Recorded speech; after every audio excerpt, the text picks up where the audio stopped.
Hello दोस्तों, welcome to my channel GK Educard channel में आप सभी का एक बार फिर से हार्दिक स्वागत है।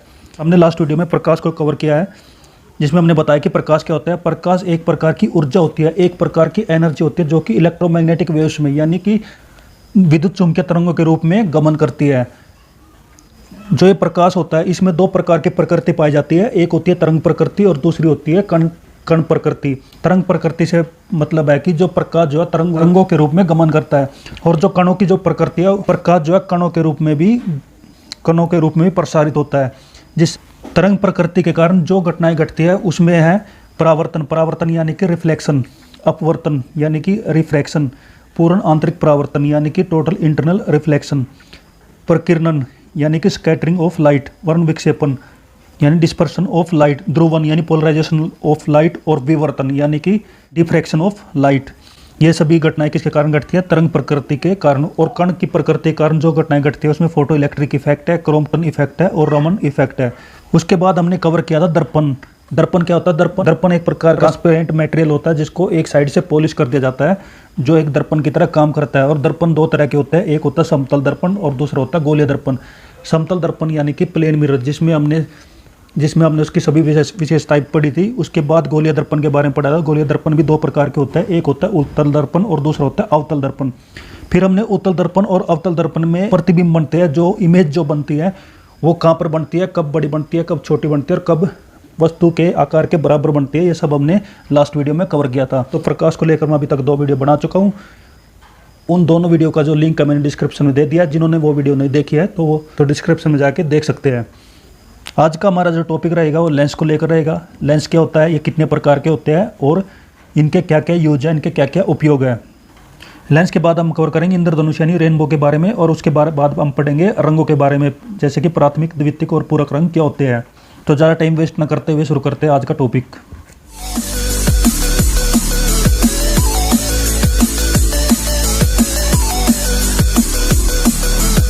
द्वारा प्रकाश का अपवर्तन। तो पहले आ जाता है लेंस के द्वारा प्रकाश का अपवर्तन, यानी लेंस के द्वारा प्रकाश का अपवर्तन कैसे होता है। हमने जो दर्पण पढ़ा था, दर्पण पे जो है प्रकाश का परावर्तन होता था, लेकिन लेंस के अंदर क्या होगा? प्रकाश का अपवर्तन। क्या होगा? प्रकाश का अपवर्तन यानी रिफ्रैक्शन ऑफ लाइट। सामान्य रूप से 2 गोलीय पृष्ठों से घिरे हुए किसी अपवर्तक माध्यम को लेंस कहा जाता है। एक होता है उत्तल लेंस जिसको कॉन्वेक्स लेंस बोला जाता है, और दूसरा होता है उत्तल लेंस यानी जिसको कनकेव लेंस बोला जाता है। लेंस में आगे बढ़ने से पहले मैं लेंस के बारे में समझा देता हूँ। जब हम 2 गोलीय दर्पण लेते हैं और उनको आपस में जोड़ देते हैं तो हमारा लेंस बन के तैयार हो जाता है, और इस लेंस को बोला जाता है उत्तल लेंस। इस उत्तल लेंस के बारे में पढ़ लेते हैं। इसके 2 वक्रता केंद्र हो जाते हैं, ये हो जाएगा C1 और ये हो जाएगा C2, और इनके बीच से हम एक रेखा खींचते हैं जिसको हम बोलते हैं मुख्य अक्ष। और लेंस के मध्य बिंदु क्या बोला जाता है? O optical centre. ये हो जाएगा हमारा प्रथम फोकस और ये हो जाएगा हमारा द्वितीय फोकस।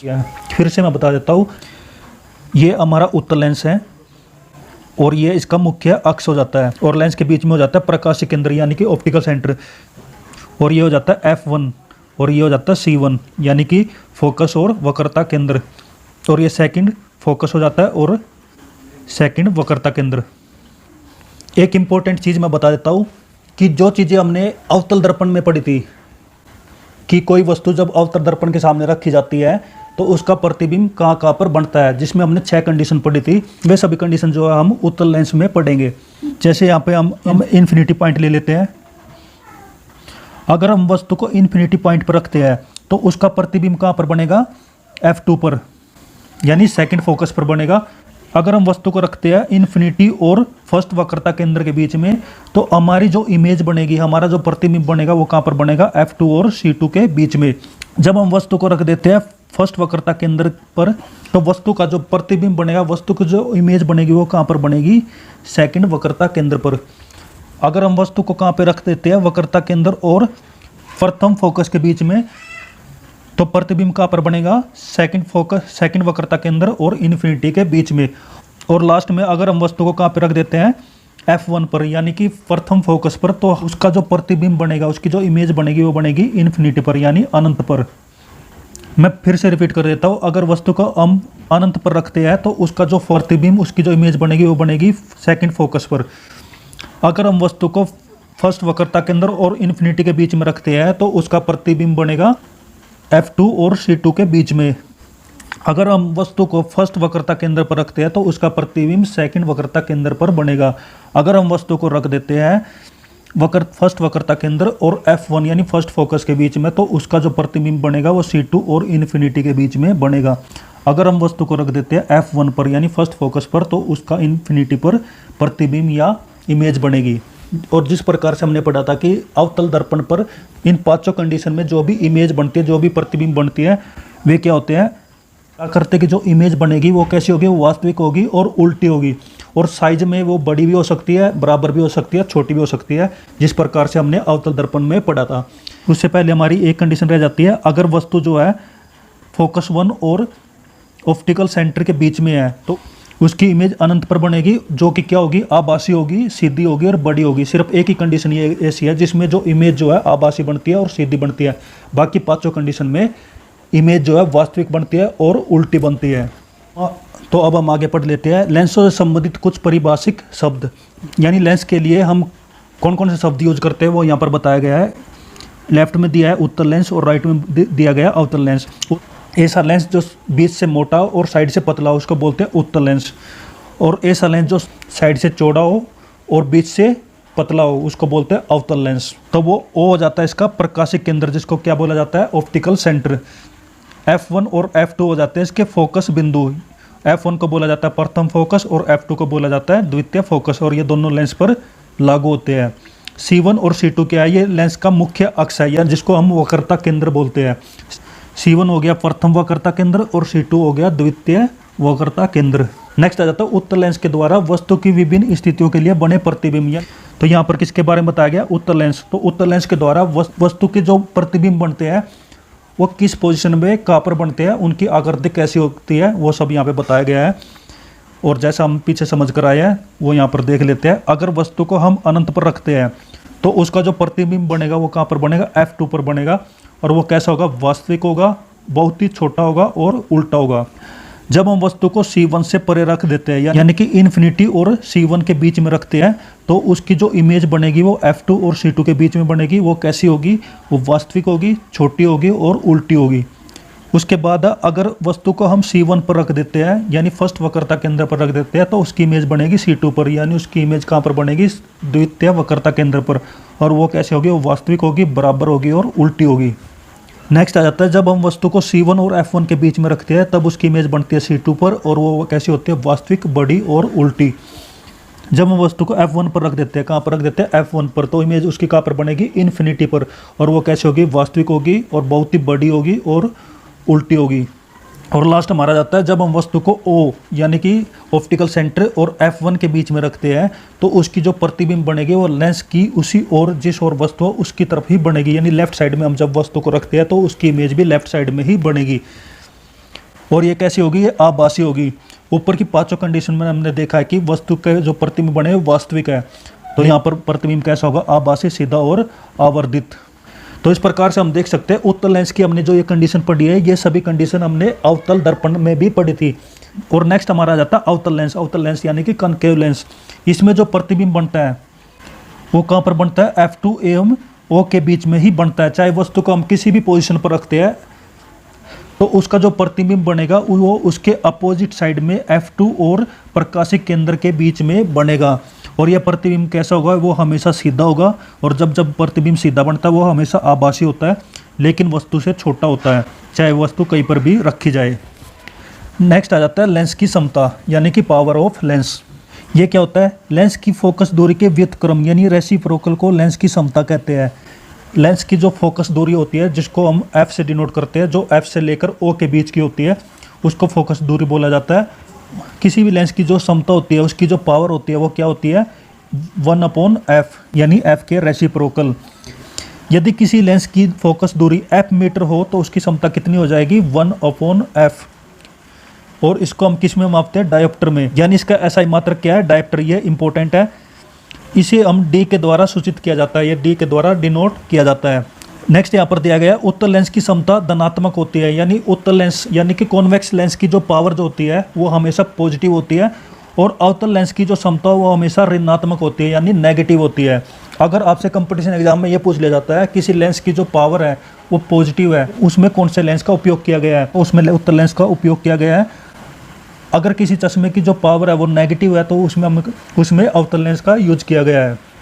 नेक्स्ट आ जाता है, यदि दो लेंसों को परस्पर सटाकर रख दे तो उनकी क्षमताएं जो है जुड़ जाती है और संयुक्त लेंस की जो क्षमता होगी दोनों लेंस की क्षमताओं के योग के बराबर होगी। जब हम दोनों लेंसों को आपस में जोड़ के रख देते हैं तो उसकी जो पावर होगी उन दोनों लेंस के पावर के जोड़ के बराबर।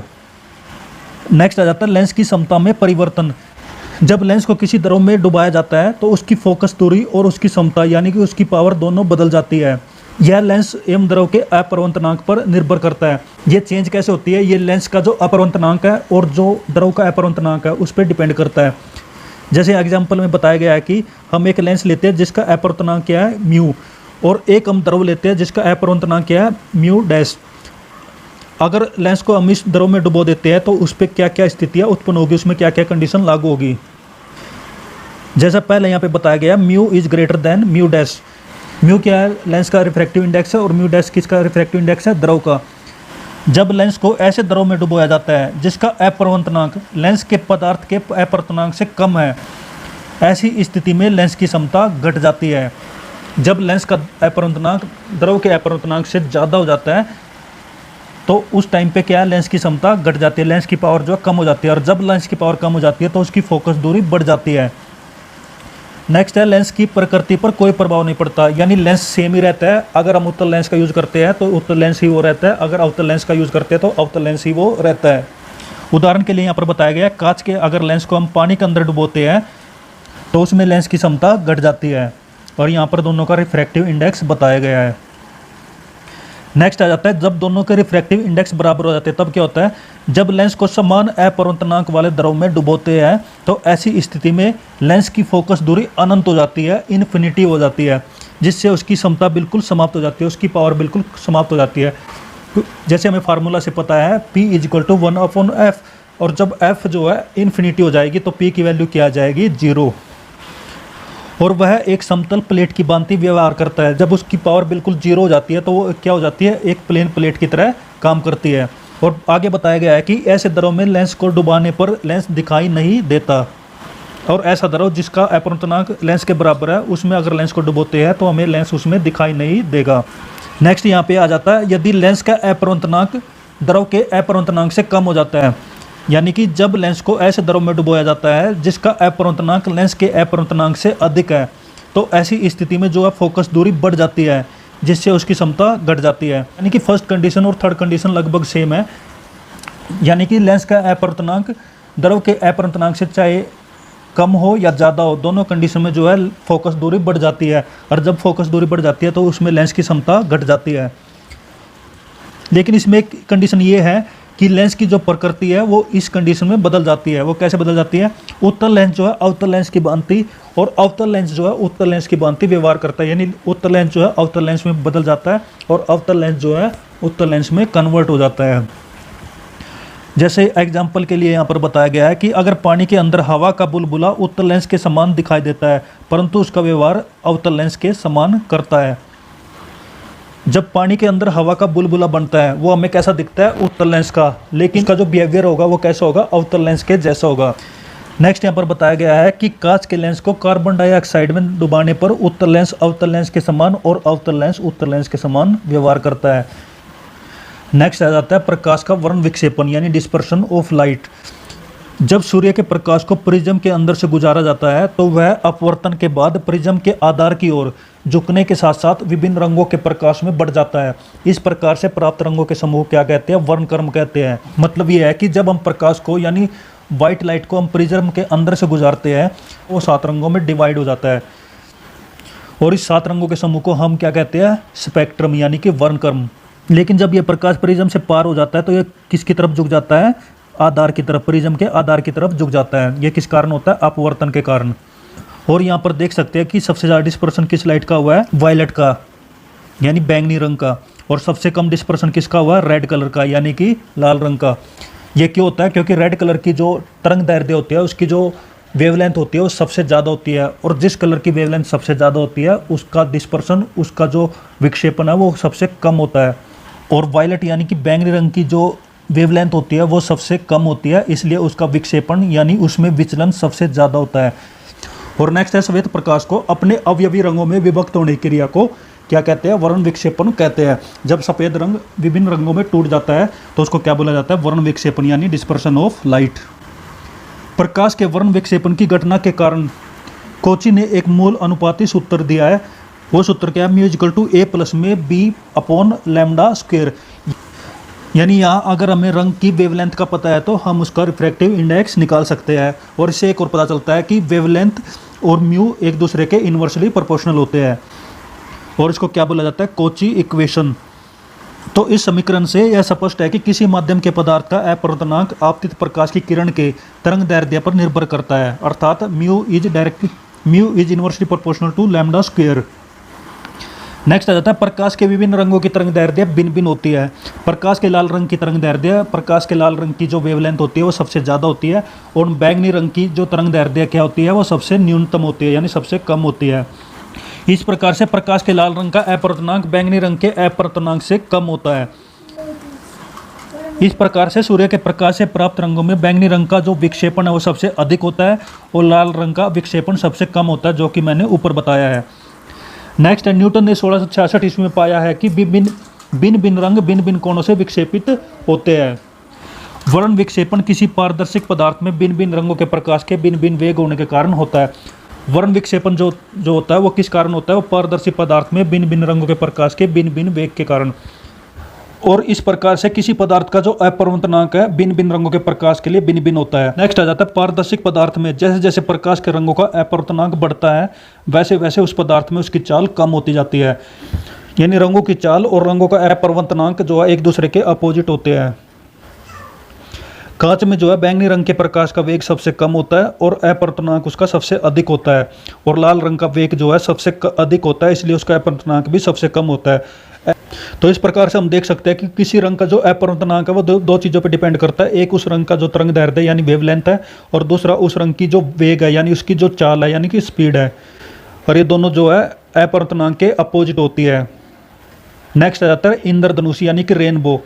परावर्तन, पूर्ण आंतरिक परावर्तन तथा अपवर्तन के द्वारा वर्ण विक्षेपण का सबसे अच्छा उदाहरण क्या है? इंद्रधनुष।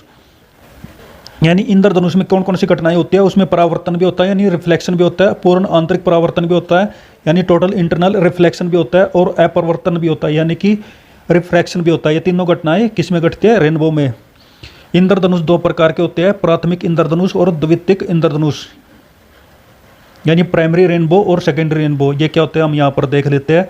प्राथमिक इंद्रधनुष, जब वर्षा की बूंदों पर आपतित होने वाली सूर्य की किरणों का 2 बार अपवर्तन और 1 बार परावर्तन होता है तो उसको क्या बोला जाता है? प्राथमिक इंद्रधनुष। जब वर्षा की बूंदें आकाश के अंदर लटक जाती है तो उसमें सूर्य की किरणें जो पास होती है, अगर उनमें 2 बार अपवर्तन होता है यानी 2 बार रिफ्रैक्शन होता है और 1 बार परावर्तन होता है, 1 बार रिफ्लेक्शन होता है, तो उसमें कौन सा इंद्रधनुष बनता है? प्राथमिक इंद्रधनुष। प्राथमिक इंद्रधनुष में लाल रंग बाहर की ओर और बैंगनी रंग अंदर की ओर होता है। इसमें लाल रंग जो है बाहर की तरफ दिखाई देता है और बैंगनी रंग जो है अंदर की तरफ दिखता है, और इसमें अंदर वाली बैंगनी किरण जो है आँख पर 40 डिग्री 8 मिनट तक, और बाहर की जो लाल किरण है वो आँख पर 42 डिग्री 8 मिनट का कोण बनाती है। यानी बैंगनी रंग बनाती है 40 डिग्री 8 मिनट का कोण और लाल किरण बनाती है 42 डिग्री 8 मिनट का कोण। नेक्स्ट आ जाता है द्वितीयक इंद्रधनुष यानी सेकेंडरी रेनबो। जब वर्षा की बूंदों पर आपतित होने वाली सूर्य किरणों का 2 बार अपवर्तन और 2 बार परावर्तन होता है तो कौन सा इंद्रधनुष बनता है? द्वितीयक इंद्रधनुष। और इसमें बाहर की ओर बैंगनी रंग दिखाई देता है और अंदर की तरफ क्या दिखाई देता है? लाल रंग। और बाहर की जो बैंगनी किरण जो होती है वो जो है आंखों पर 54 डिग्री 52 मिनट का कोण बनाती है, और अंदर की जो लाल किरण होती है वो 50 डिग्री 8 मिनट का कोण बनाती है। और नेक्स्ट है द्वितीयक इंद्रधनुष जो होता है वो प्राथमिक इंद्रधनुष की अपेक्षा कुछ धुंधला दिखाई देता है। ये सभी चीज़ें जो है मैं इमेज के द्वारा आपको बता देता हूँ ताकि आपको अच्छे से समझ में आए। तो सबसे पहले आप यहाँ पर देख सकते हैं कि जब सनलाइट जो है वाटर ड्रॉपलेट यानी वर्षा की बूंद के अंदर से गुजरती है तो बाहर की तरफ जो है उसके रंगों में बिखराव आ जाता है, और जो ये बिखराव होता है वो ही हमें दिखाई देता है, उसको ही हम इंद्रधनुष बोलते हैं। और जो ये रेनबो होता है, ये इंद्रधनुष जो होता है वो 2 प्रकार का होता है, एक होता है प्राथमिक इंद्रधनुष और दूसरा होता है द्वितीयक इंद्रधनुष। प्राथमिक इंद्रधनुष में आप देख सकते हैं कि यहाँ पे 2 बार रिफ्रैक्शन हुआ यानी अपवर्तन हुआ है, और 1 बार क्या हुआ है, रिफ्लेक्शन हुआ। रिफ्लेक्शन मतलब इसमें क्या हुआ है, परावर्तन। अगर हम द्वितीयक इंद्रधनुष की यानी सेकेंडरी रेनबो की बात करते हैं, इसमें दो बार अपवर्तन हुआ है और 2 बार परावर्तन हुआ है। और यहाँ पर आप देख सकते हैं ये हमारा प्राथमिक इंद्रधनुष है और ये हमारा द्वितीयक इंद्रधनुष है। प्राथमिक इंद्रधनुष के कंपैरिजन में द्वितीयक इंद्रधनुष जो है वो धुंधला दिखाई देता है। और नेक्स्ट आ जाता है प्राथमिक, द्वितीयक और पूरक रंग, यानी प्राइमरी, सेकेंडरी और कॉम्प्लीमेंट्री कलर्स क्या होते हैं वो हम यहाँ पर देख लेते हैं। प्राथमिक रंग होते हैं लाल, हरा और नीला, यानी कि रेड, ग्रीन और ब्लू। और द्वितीयक रंग में आ जाता है पीला, मेजेंटा और पिकोक कलर। पिकोक को क्या बोला जाता है, सियान कलर भी बोला जाता है। ये सब जो है मैं इमेज के थ्रू समझाऊंगा। आगे पढ़ लेते हैं क्या दिया हुआ है। जब हम 2 प्राथमिक कलर को आपस में मिला देते हैं तो हमें द्वितीयक कलर यानी सेकेंडरी कलर मिल जाते हैं। जैसे लाल और नीले रंग को मिलाते हैं तो हमें मेजेंटा कलर प्राप्त होता है। अगर हरे और नीले रंग को मिलाते हैं तो हमें पिकोक नीला मिलता है। और लाल और हरे रंग को मिलाते हैं तो हमें कौन सा रंग मिलता है, पीला रंग मिलता है। और यहाँ ये फिगर के द्वारा दिखाया गया है। नेक्स्ट यहाँ पर दिया गया है कि जब 2 रंग परस्पर मिलने से श्वेत प्रकाश उत्पन्न करते हैं तो उसे पूरक रंग कहते हैं। जब 2 रंगों के मिलने से सफ़ेद रंग प्राप्त होता है तो उन 2 रंगों को एक दूसरे का क्या कहते हैं, पूरक रंग कहते हैं। और वो रंग कौन से होते हैं हम यहाँ पर देख लेते हैं। लाल और पिकोक नीले को जब मिलाते हैं तब भी सफ़ेद मिलता है। हरा और मेजेंटा को जब मिलाते हैं तब भी सफ़ेद कलर मिलता है। नीले और पीले को मिलाते हैं तब भी सफ़ेद कलर मिलता है। तो ये तो कलर हुए हमारे पूरक रंग। लेकिन जब हम लाल हरा नीला को आपस में मिला देते हैं तब भी हमें कौन सा रंग प्राप्त होता है, सफ़ेद रंग प्राप्त होता है। और लाल, हरा, नीला तीनों क्या है, ये प्राइमरी कलर है। अब मैं ये फिगर के द्वारा समझा देता हूँ। हमारे जो प्राइमरी कलर होते हैं वो कौन से होते हैं, रेड होते हैं, ग्रीन होते हैं और ब्लू होता है। और द्वितीयक कलर हमारे कौन से, येलो, सियान और मेजेंटा। अगर हम ग्रीन और रेड को मिलाते हैं यानी हरे और लाल रंग को मिलाते हैं तो हमें कौन सा रंग मिल जाता है, येलो। जब हम ब्लू और रेड कलर को मिलाते हैं तो हमें कौन सा कलर मिलता है, मैजेंटा। अगर हम ग्रीन और ब्लू कलर को मिलाते हैं तो हमें कौन सा रंग प्राप्त होता है, सियान कलर, जिसको हम पिकोक नीला भी बोलते हैं। और जब हम ग्रीन, ब्लू और रेड कलर को आपस में मिला देते हैं तो हमें कौन सा रंग प्राप्त हो जाता है, वाइट। और जब हम येलो, मैजेंटा और सियान कलर को आपस में मिला देते हैं तब भी हमें कौन सा रंग प्राप्त होता है, वाइट। अब हमारे आ जाते हैं कॉम्प्लीमेंट्री कलर। कॉम्प्लीमेंट्री कलर क्या होते हैं, ब्लू और येलो को जब आपस में मिलाते हैं हमें कौन सा रंग प्राप्त होता है, वाइट। तो येलो और ब्लू एक दूसरे के क्या हो जाते हैं, पूरक रंग। वैसे मेजेंटा को और ग्रीन को आपस में मिलाते हैं तो हमें कौन सा कलर प्राप्त होता है, वाइट। तो मेजेंटा और ग्रीन क्या हुए, एक दूसरे के पूरक रंग। वैसे रेड को और सियान को आपस में मिलाते हैं तो हमें कौन सा कलर प्राप्त होता है, वाइट। तो रेड और सियान भी क्या हुए, एक दूसरे के पूरक रंग। नेक्स्ट यहाँ पर दिया गया है कि दैनिक जीवन में प्रयोग किए जाने वाले रंगों को मिलाने से इस प्रकार के रंग प्राप्त नहीं होते, क्योंकि प्रयोग में लाए जाने वाले रंगों में अशुद्धियाँ पाई जाती है। जब हम दैनिक जीवन में जो रंग यूज करते हैं उनको आपस में मिलाते हैं तो हमें इस प्रकार के रंग नहीं मिलते। वो क्यों नहीं मिलते, क्योंकि उनके अंदर अशुद्धियाँ मिली होती है। नेक्स्ट है रंगीन टेलीविजन में जो है प्राथमिक रंगों का यूज किया जाता है। और प्राथमिक रंग कौन से होते हैं, लाल, हरा और नीला। नेक्स्ट हमारा जाता है वस्तुओं के रंग। वस्तु जिस रंग की दिखलाई देती है वह वास्तव में उसी रंग को परावर्तित करती है। कहने का मतलब है कोई वस्तु हमें जिस कलर की, जिस रंग की दिखाई देती है वो वस्तु जो है उस रंग को, उस कलर को ही परावर्तित करती है यानी रिफ्लेक्ट करती है, और शेष सभी रंगों को अवशोषित कर लेती है। जो वस्तु सभी रंगों को परावर्तित कर देती है, ऐसी वस्तु जो सभी रंगों को रिफ्लेक्ट कर देती है, वो वस्तु कौन सी होती है, सफ़ेद। जो वस्तु सभी रंगों को अवशोषित कर लेती है, अपने अंदर सोख लेती है, तो किसी भी रंग को परावर्तित नहीं करती, ऐसी वस्तु कैसी दिखाई देती है, काली दिखाई देती है। इसलिए जब लाल गुलाब को अरा शीशा के माध्यम से देखा जाता है तो वह काला दिखाई देता है, क्योंकि उसे परावर्तित करने के लिए लाल रंग नहीं मिलता और हरे रंग को वह अवशोषित कर लेता है। जब हम लाल गुलाब के ऊपर हरा रंग ढक देते हैं तो वो हमें काला दिखाई देता है, क्योंकि लाल गुलाब जो है हरे रंग को अपने अंदर अवशोषित कर लेता है। विभिन्न वस्तुओं पर विभिन्न रंगों की किरणें डालने पर वे किस तरह की दिखाई देती है, वह निम्न तालिका में दिखाया गया है।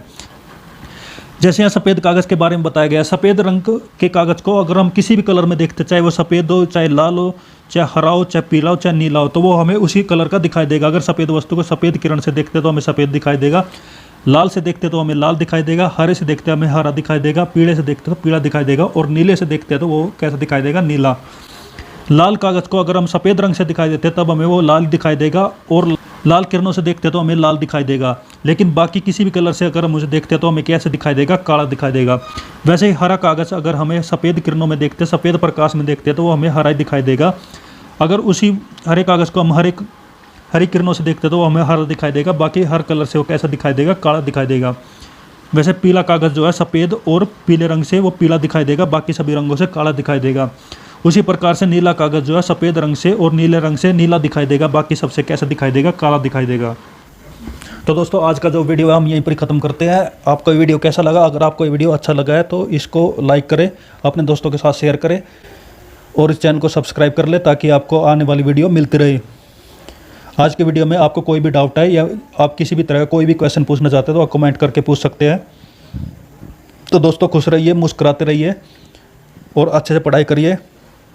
तो बेस्ट ऑफ लक सभी को। जय हिंद, जय भारत, वंदे मातरम।